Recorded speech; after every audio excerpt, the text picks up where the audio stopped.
It's kind of Friday afternoon before the holidays, I think. Tough crowd. I hope you'll be forgiving. Yeah, thanks. I'll be speaking about Pipewire, the how, what, and why of audio on embedded Linux.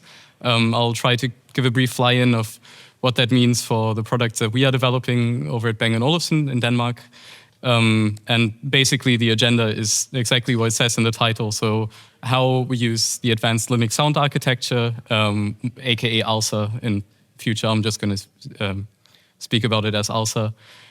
What we do to facilitate audio input and output in user space Linux, and why we think that Pipewire is a great fit for our current platform, and why it might make sense, in case you also run embedded Linux, why it makes sense for you to maybe at least start evaluating it.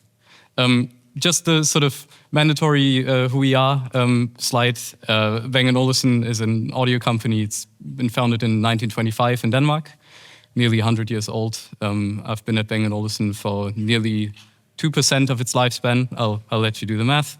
The technology, or like the products that we make, are basically loudspeakers for home entertainment systems. They can work across rooms. They can also work within systems over wired or wireless networks in a 5-point-something configuration. It's very, very volatile. What I'm going to speak about today is largely only pertains the loudspeaker platform. It does not mean that's also what we do on the sort of more portable loudspeakers and headphones. My colleague Phil is in the audience, so in case you would like to know more about the headphones, then I suggest you reach out to her. But some of the technologies that we're concerned with, as I said, are audio over wireless or wired networks. Bluetooth, of course, ultra-wideband technology that we use, anything Wi-Fi related, of course, and all of that we basically host it on our embedded Linux platform. Yeah, Rebecca already introduced me. I'm currently an embedded software developer. I've previously worked in sort of speech quality research. I've published libraries in that space. I mostly write Rust on the side these days, which I find really fun. In case you recognize my voice, I did tutorials for Joshua Hodge very, very back in the days, I think 2020 or something. Yeah, that year never really happened. And just when I, just one term that I sort of use ubiquitously and without really noticing, but whenever I hear I say the word Mozart, that basically pertains, or like, I'm basically speaking about the loudspeaker platform that we utilize at Bang & Olufsen right now. It was launched in 2019. I wasn't there when the name was made. Here we are. Okay, so to basically set the stage a bit and maybe to get an overview of why am I even here and speaking about it, is we should probably give you a little insight into how our platform is being built right now. Not any of the trade secrets. This is public knowledge if you kind of know where to look. Has anybody been to Stefano's talk yesterday? Anybody? Spurious hands in the audience. Okay, but basically it's a similar tool chain that we use in the sense that we built a custom Linux distribution which basically runs on the hardware that is in the loudspeakers. We do that for a number of reasons. So we don't grab an off-the-shelf distribution which has a desktop environment in mind, and all of a sudden we end up with libgtk on our system just to realize that we don't have any screen to render things on. So we use Yocto for that, and we base all of our work based off of the mainline Linux kernel, and we try to sort of keep that up to date. There are many definitions of an operating system, but I think the most convincing one for us is that it is an abstraction between the hardware that we run our code on and the code in and of itself. So we make heavy use of the sort of built-in device drivers and the device tree subsystem to control and describe our hardware. The Linux kernel itself is composed of many subsystems. All of them are responsible for their own domain. Device tree, device drivers, the sort of kernel counterpart of speaking to a Bluetooth chip, BlueZ is mentioned here. Alsa, which we're going to go a bit into detail. And I've sort of dubbed this as an ecosystem to facilitate both longevity and innovation. I think that's maybe the sort of how Yocto and our setup shines the most, in the sense that we have a software which is as battle tested as the Linux kernel on on our loudspeakers, so we know that it's been battle tested and it's bulletproof, and we can be certain that we stand on the shoulders of giants. So that's really, really nice. The other thing that we can do, since Yocto is very, very flexible, what we can say is we can also use it to sort of do rapid prototyping and also basically provide an ecosystem for researchers which would like to do rapid prototyping. So what we, for example, can say is we can, in a developer build, we can sort of put a Python interpreter on the loudspeakers, and we can say, okay, if you have Python code which we would like to test on a loudspeaker, please go ahead and go nuts. We can't expect everyone to write performance, log-free, wait-free C++ that we're all dealing with right now. But this is basically a great facilitation. So that's the OS part, right? We then move into the application part, like one step up. Then we have a lot of user space applications written in C++ 17 and beyond. And this is mostly to handle behavior of the loudspeaker. So such as state, user configuration, user input-output. There's a Bang & Olufsen app, which my esteemed colleagues in Copenhagen and Strübig are working on, and in Sofia in Bulgaria, which speaks to the loudspeaker via HTTP requests or WebSocket events. Also here we use we make heavy use of sort of free and open source software for just ensuring a certain level of hygiene. Systemd for service management, IWD for Wi-Fi, BlueZ for Bluetooth, NetworkD for network interfaces. It's just a small selection. Maybe there's somebody in the room thinking, use of free and open source software for hygiene, isn't that a bit of a contradiction? To which we would probably say a resounding no. The Linux kernel runs on other devices, which may be more critical in certain live situations than a loudspeaker.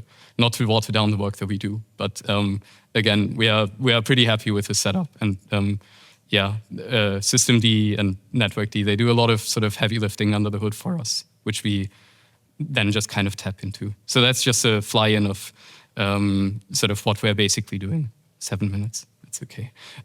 So about today, I'm just going to sort of basically, when me and my colleague Andreas were designing this talk, basically we were trying to come up with a presentation that we wish we would have had when we were just starting out using audio on Linux. And this is really going to be a lot of sort of untangling terminology. And you might want to use this for like future references. Anything from, you need to get a product to like production stage, or you just want to know why your dreaded Bluetooth headset on your Linux machine doesn't work. So we're going to sort of gradually, just crank up the complexity ever so slightly by sort of transiting from accessing a single sound card of that is attached to like a Linux machine, to just managing multiple applications that deal with audio. And also that's where Pipewire basically comes into play. There's going to be lots of terminology, unfortunately.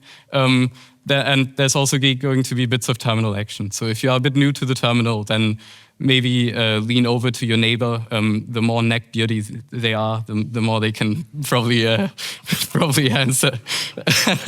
No offense. But I'll also I'll also explain all of the commands that I'm gonna perform in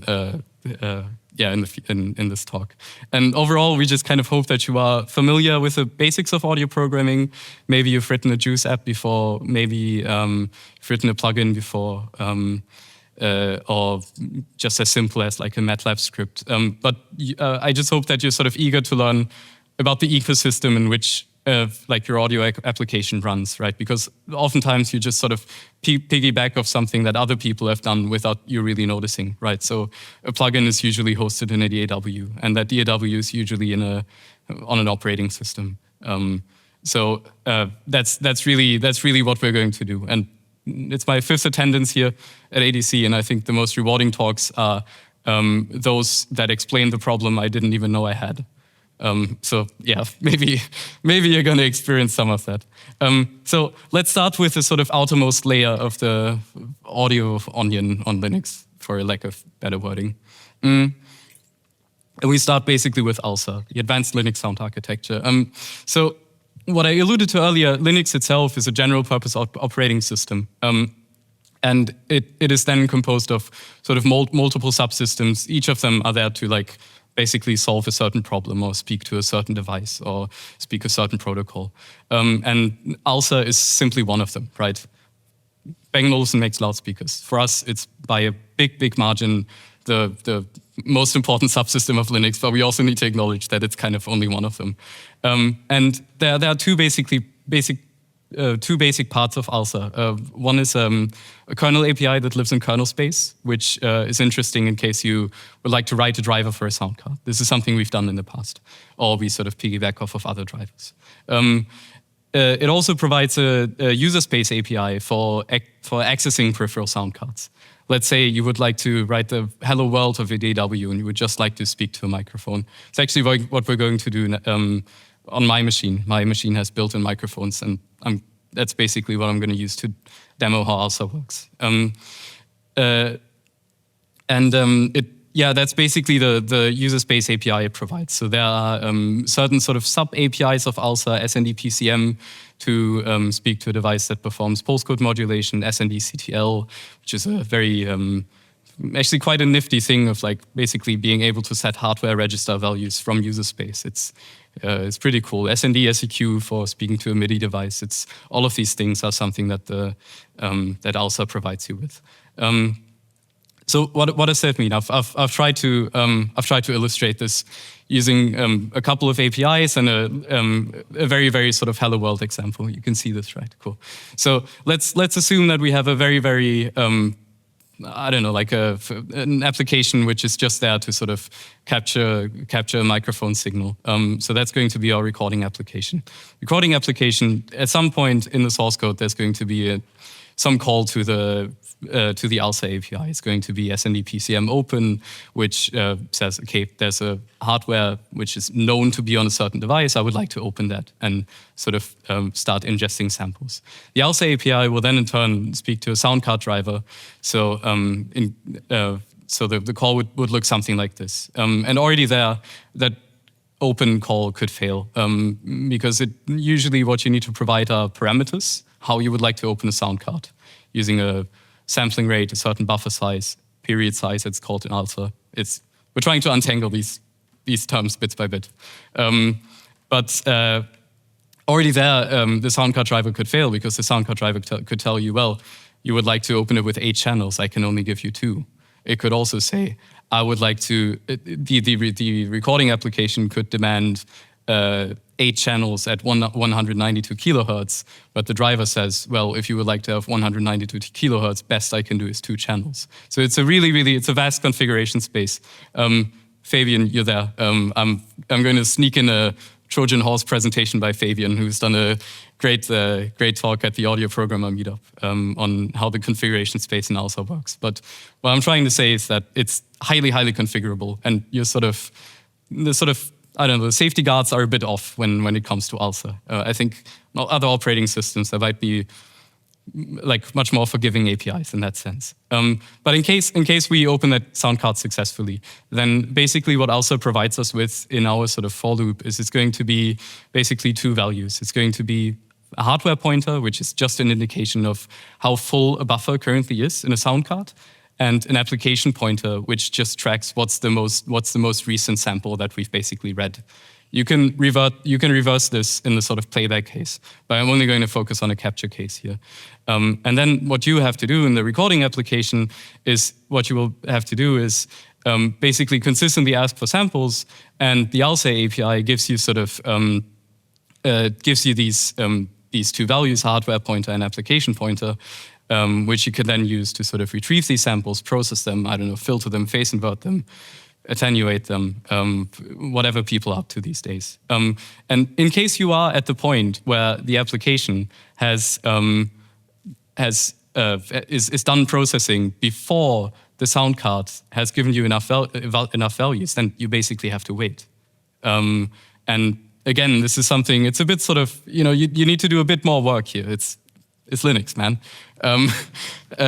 But maybe other APIs might be more forgiving in that space. It's the best analogy I could come up with is if these 2 are playing chess, right? If you're playing chess right here, you make a move.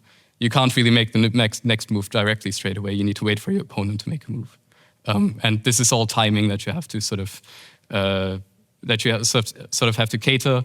And yeah, Alsa helps you a lot with that. But it's just things you need to consider, basically. I've spoken about these sort of config options. And some of these should be familiar to you. Some of them might sound a bit terse, but I'm trying to, best as I can, to untangle these things. So sampling rate is something you should be familiar with, right? The driver could also tell you it might be not a good idea to open a sound card with 47 kilohertz. Maybe what you wanted is 48. You can also ask, okay, what's the bit resolution of my samples? Like, what's the 24-bit, 32-bit, little endian, big endian? All of these things you kind of need to know. And then there's something called the period size, which is a very, very terse language for. Basically, it means a buffer size, but it doesn't really mean a buffer size. So what a period size means is basically sort of how frequently Alsa will send an interrupt to the application. Or will basically say when a new buffer is available for you to process. That doesn't mean that the physical buffer is actually 64 samples long or something. But it basically means how frequently Alsa will signal that it's ready to provide you with new samples, and that also determines how complex the application can be. So I'm going to put this a bit into action now. How are we on time? 60 minutes, that's fine. And we also need to speak about the sort of hierarchy that Alsa basically dictates. Again, it's getting a bit terse, and you might realize that, oh, this is sort of systems programmers who've designed this API, but maybe not DSP engineers. But it's great, and I kind of learned to love it. So the sort of, if you just plug in, insert sound card manufacturer here, if you insert like an audio device, it will basically show up as a card. And that is usually, that usually comes with a name. So, and it's usually prepended with HW for hardware and then a colon as a separator, basically. So that is what is known to Alsa as a card. A card can then have multiple devices. And what that really means is, number one, what type of signal do you get? Is it maybe a MIDI signal? Then it would be SEQ. Is it maybe PCM? Then it would show up as a PCM device. And then it's usually followed by an index, so 0, 1, 2. And then it basically indicates whether or not you're speaking about, you're talking to the capture or the input side of a card, or to the playback side of a card. So that's really, really important for you to know, is that you can basically sort of configure the input stage of an audio card separately from a playback card. And then there's this thing of a sub-device. I would lie to you if I would say I've ever really, really made use of multiple sub-devices within a device. I think it's mostly there to handle things like or enabling sort of hardware channel mixing or hardware summing of signals. But really, what you will see is that most devices usually have a sub-device which is called 0 or sub-0, and that is the sort of minimum requirement of each device.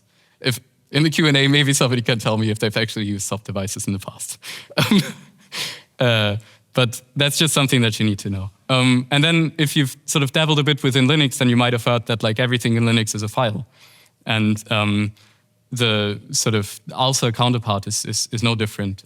So basically what we're going to do is that basically all of this exercise that I've shown you right here is we're going to try to replicate that using a very, very simple application. You can use that, you can install that by installing a package, I think it's called Alsa utils, which will basically give you an application called arecord right here. And this is essentially just speaking to the sound card. And then what we're also going to do is we're going to just very, very non-scientifically start monitoring a certain file inside of our proc directory. So proc is usually a special directory in Linux under root, which tells you about sort of open processes and how many file descriptors they have open right now, for example. And what you will see is that this hierarchy that I've explained right here is just mirrored in the file system, basically. So what can we do, right? That's maybe a bit too far. So let's go into like command line mode here, right? What we're going to do is we're going to do two things. I would like to speak to the internal microphones of my laptop, right? And what we're going to do is we will simply sort of look at the output of a certain file, or look at the contents of a certain file. And that file lives in proc directory, heard that before, A sound, heard that before. And then what I know is that the internal microphones live on a card which is indexed with 2, on a PCM which is indexed 7. I don't know what the other 6 are for. And then this sort of sub-0 that I've just spoken about, and in there you will find a file which is called status. And then so we're just going to put that out to the console, and what we're going to do is we're going to do that on and on and on, and we're basically constantly monitoring this. So let's do this, right? How do I copy from this? Okay. I should maybe, do I need to enhance? I hope this is okay. So that's what we're going to do. And what you will see immediately that, oh, this is actually closed. And the reason for that is that there's none of it is using right now. So what we're going to do now is we're actually going to open this device with this A-record application I've just spoken about. A-record needs a lot of command line flags. First one is, what hardware do I want to speak to? Well, it's card 2, device 7. And since we are inputting, or we would like to actually read, A-record is smart enough that, oh, if I want to record something, I should probably not speak to the playback device of it, but to the capture device. We also want to open it with the aforementioned period size, in this case, 512, insert, any power of 2 here, format, how many channels we have, a certain rate. I actually come to realize that this is 16 kilohertz is the maximum sampling rate that my microphones support. And then the last thing, I'm just going to dump that to a WAV file and call it capture.wave. So we'll basically wave encode it, dump it onto my disk. And then I've also put this verbose flag just to see what's going on. And you will see that as soon as I launch this command, I hope this works. It works. You will see that the contents of the status file have actually changed, right? And it's gone from a status of closed to a state of running. And it's done that because there was an application which is basically just asking for that device and wants exclusive access to it.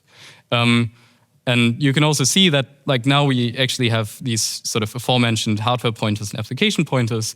And again, this is very, very non-scientific, but if you are in the state of having to debug your audio devices, the proc A sound directory is probably what you're looking for.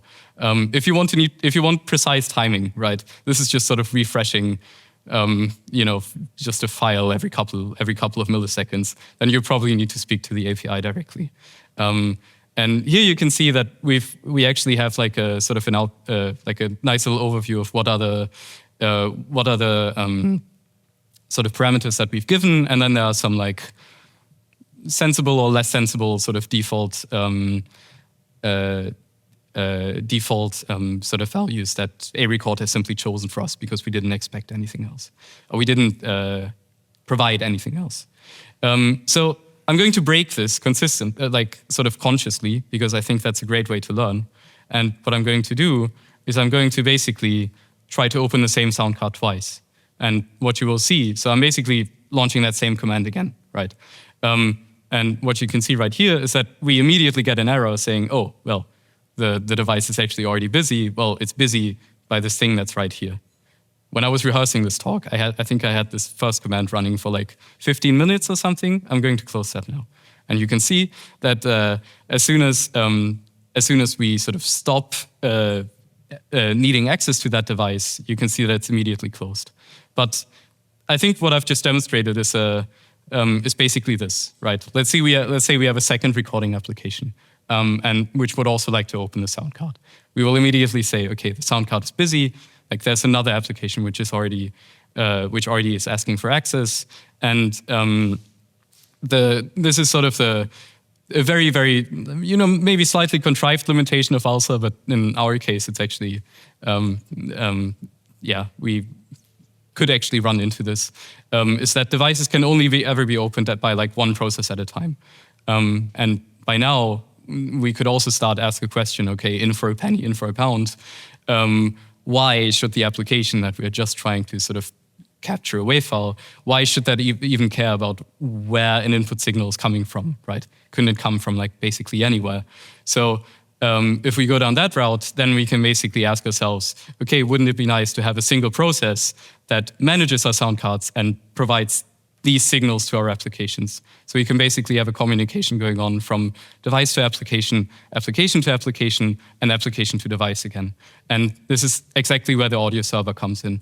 And you might be asking yourself, yeah, but isn't this kind of a contrived example, Daniel? And then I would say, yeah, maybe, but remember what the stuff that I'm concerned with on a day-to-day basis is not my computer, but rather this, right? You have all of these products that live in customers' homes, and they need to work flawlessly, and they can actually be kind of volatile in how they're being configured. And yeah, of course, like we might still have a single process that is speaking to an audio device, but then we can sort of start multiplexing these signals and route it to different applications that then run on user space.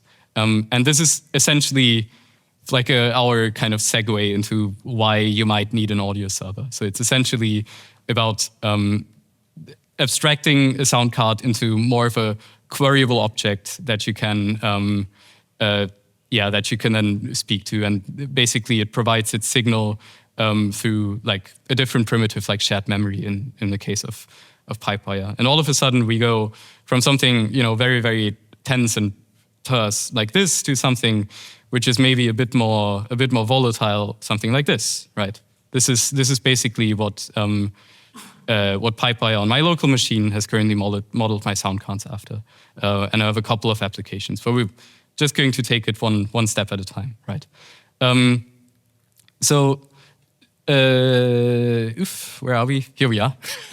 And I'm also just going to stress that like audio servers themselves, they are nothing new on Linux. They've been around for a long, long time, and I've just sort of listed the sort of canonical ones which kind of made it out on top or which kind of worked in the past. Pulse Audio, which I've personally only seen on sort of Linux distributions with like a desktop environment in mind, in case there's anyone who's used it in an embedded context. Let's nerd. Jack is something people might be more familiar with, as it is a sort of cross-platform audio solution, and we've actually used Jack a lot in the past, and only in the most recent software update is where we've actually performed the switch from Jack to Pipewire. GStreamer is a sort of glib 2.0 based media framework. It's there to sort of programmatically tear down and spin up processing chains. It's also cross-platform, and what it does is it usually sort of piggybacks off of an existing audio server, where we'll basically have a primitive which then just shows up as a Jack client. And then lastly, there's Pipewire, the one that's also in my title. It's been developed by Wim Taemans over at Red Hat. Anyone who has dabbled with anything multimedia related on Linux in the past 20, 30 years maybe will have come across that name, Wim Taemans, who is an absolute wizard of a developer, and does some, it really goes out of his ways to like make an absolute multi-tool of an audio server. And yeah, as I said, we've sort of recently performed the switch of migrating to Pipewire, and it's now running on all the Mozart-based loudspeakers. Yeah, also that to like simply give credit to that guy, right? We need to be sure of that.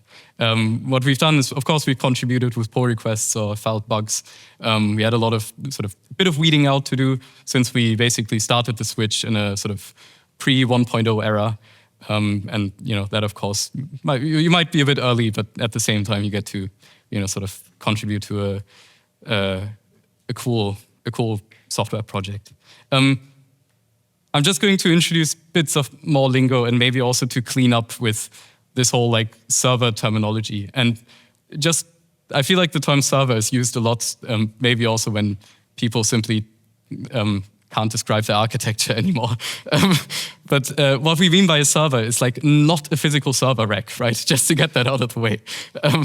I feel like especially new beginners, whenever I use the word server, it's like, oh yeah, something at like Cloudflare or something. It's like, no, it's not the case. What we mean instead is sort of a background process, which is a single instance on a system and kind of never goes away. Whenever you sort of boot into Linux, it's one of the earlier processes to start up, and it's sort of just there, sort of doing its thing in the middle.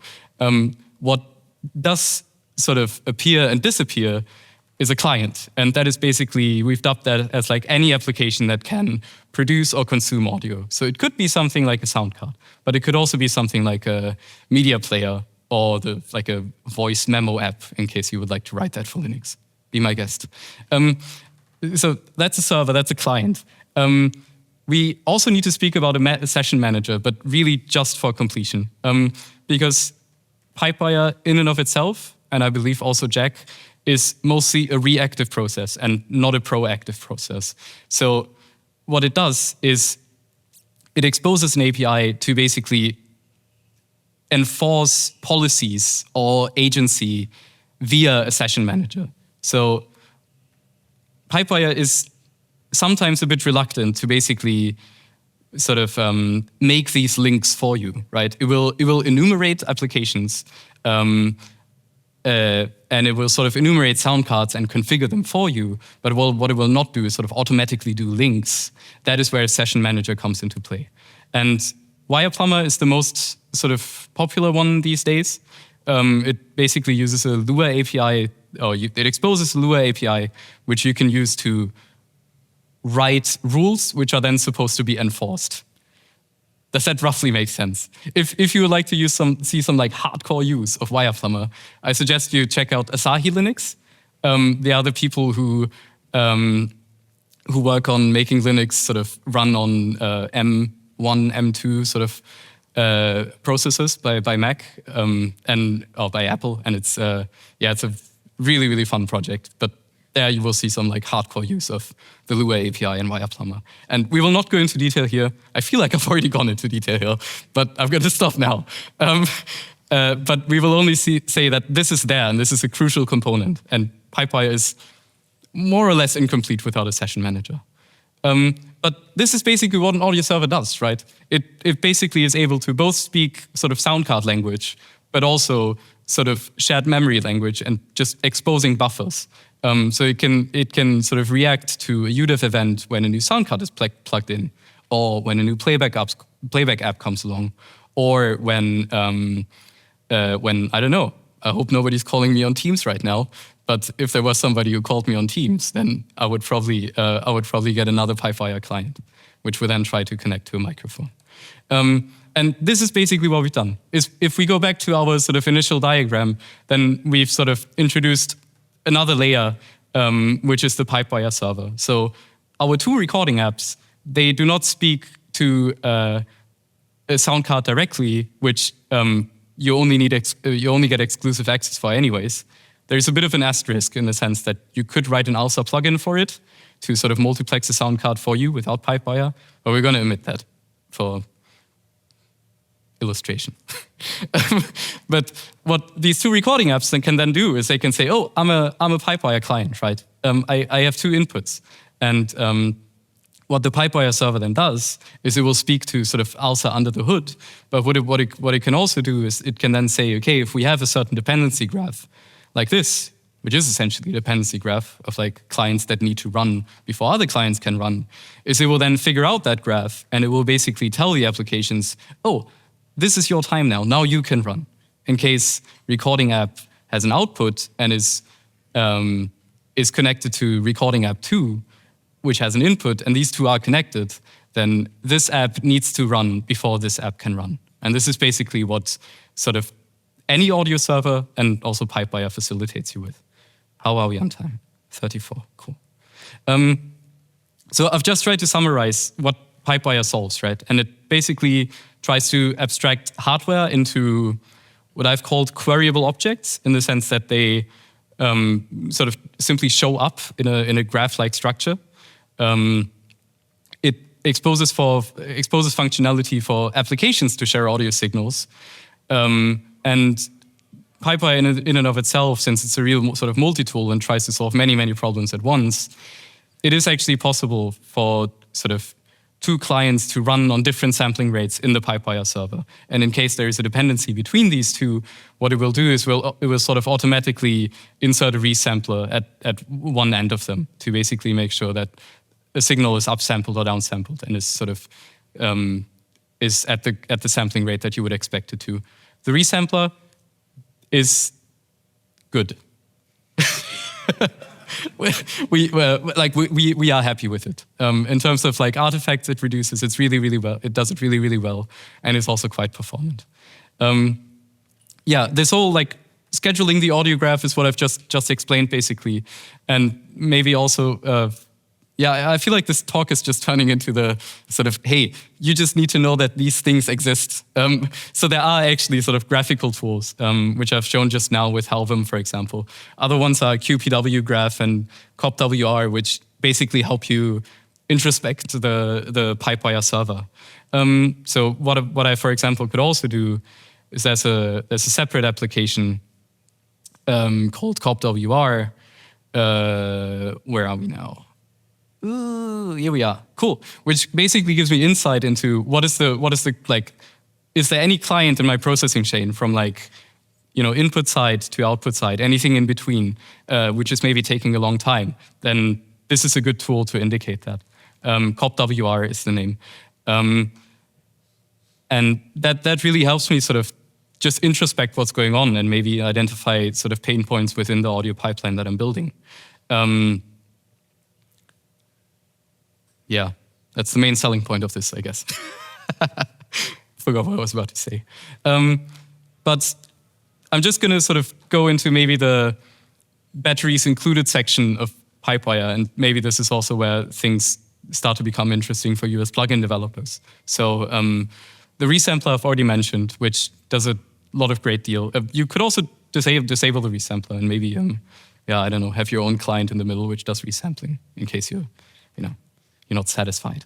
It can also sort of run as a LATSPA or LV2 host. In case you don't know what LATSPA and LV2 are, they are basically sort of a VST counterpart just for Linux. So it's basically a plugin standard. And if you say, you run, let's say, Reaper on Linux, it can basically host LATSPA and LV2 plugins.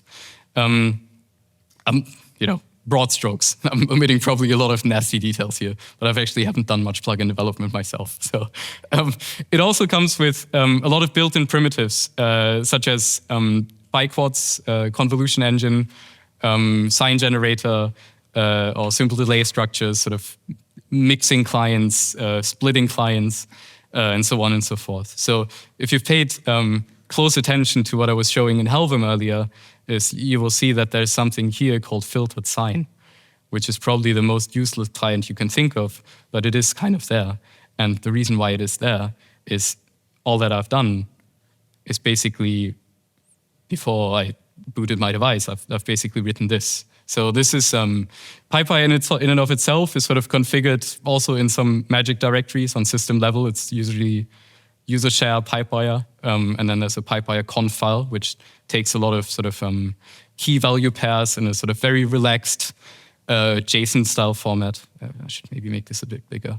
And some of the batteries included are these sort of built-in primitives that are in right there. So what I've done here is I've basically created what Pipewire calls a filter chain.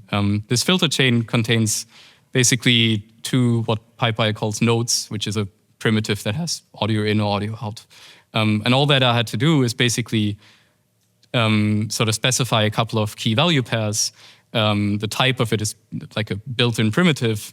I've given it a name called sign generator. The label is there to figure out what primitive to use. And then there are a couple of control values. Here it is frequency of 500 hertz and an amplitude of, 0, because I don't want my loudspeaker to go bleep bloop whenever I open my laptop.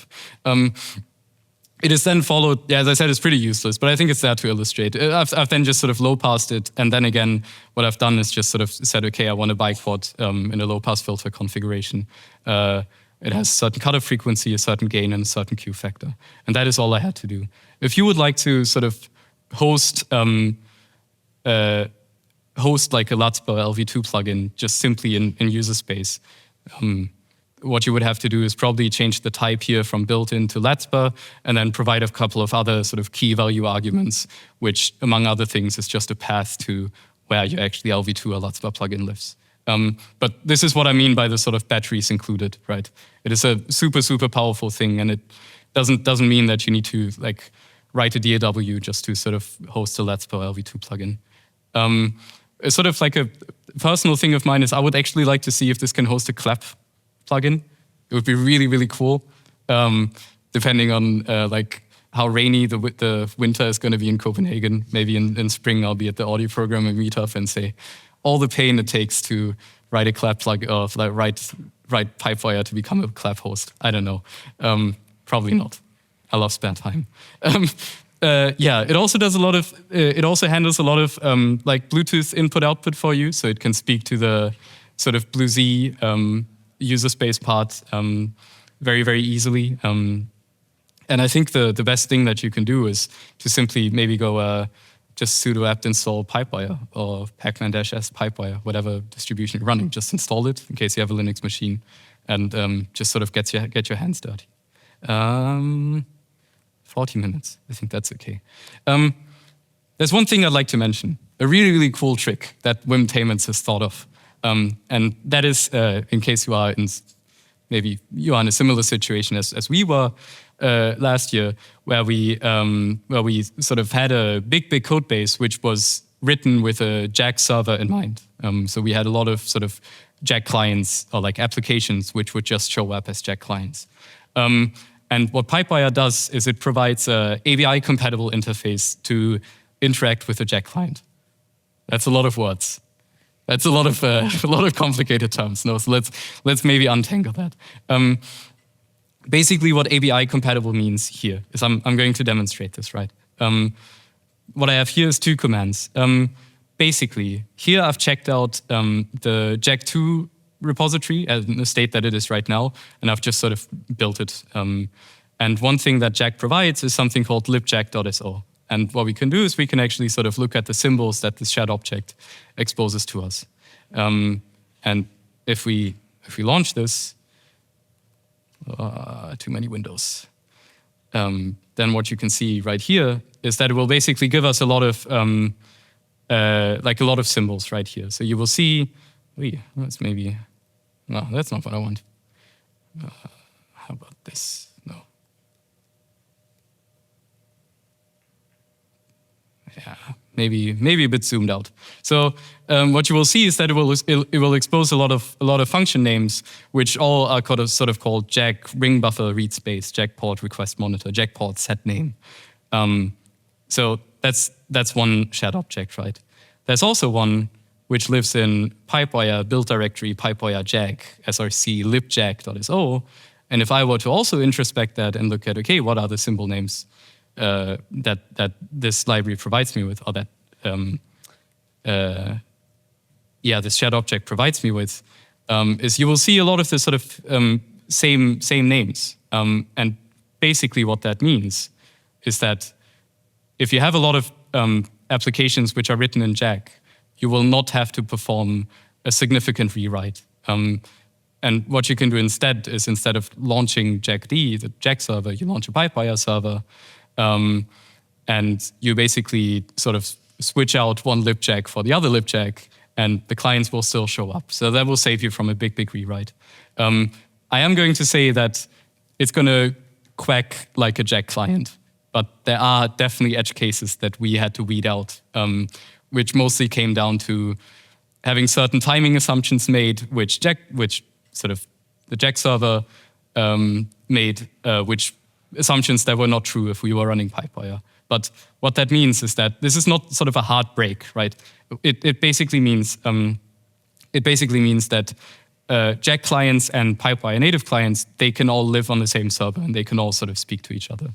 And that's maybe, I think for us, that was a really compelling point. Just a bit of anecdote, like my colleague Andreas and I, when we were just bringing that up on our embedded platform, we had audio input/output within 1.5 hours, I think. It was just by changing a couple of Yocto recipes, basically. So, yeah. I hope you now know how you can access Soundcard on Linux, what an audio server is and what problems it solves, when it makes sense to use an audio server, and also, basically how we currently do things. 2 more things. How are we on time? Before I forget them, I think it's fine. Number 1, Bang & Olufsen is hiring. Please talk to me if you like. Number 2, if you please consider signing up as a mentor, as a mentee at the Audio Developer Mentorship. I was a mentor this year, and it was great. And I can only encourage everyone to just sort of turn off their imposter syndrome. Can't be that hard, can it? Yeah, just sign up as a mentor. It's a great experience. Please do it. Thanks.